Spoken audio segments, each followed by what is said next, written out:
शासक बाबू है, उनकी सरकार है,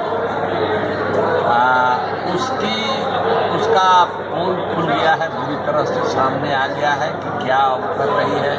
और अब देखिए, इसी में जो मुजफ्फरपुर वाली घटना हुई, पूरे देश को, न सिर्फ बिहार को, पूरे देश को शर्मसार करने वाली ये घटना है। पूरी दुनिया में इसकी थू-थू हो रही है।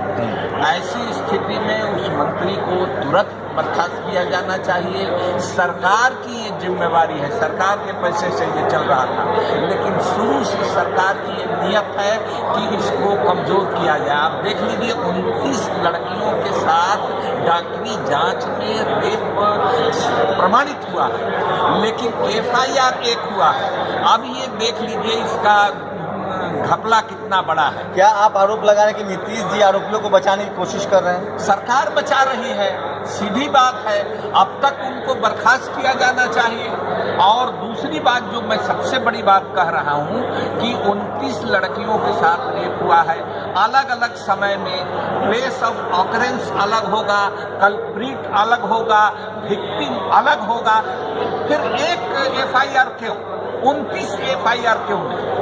29 FIR क्यों नहीं? और कि एक FIR करने का मतलब कि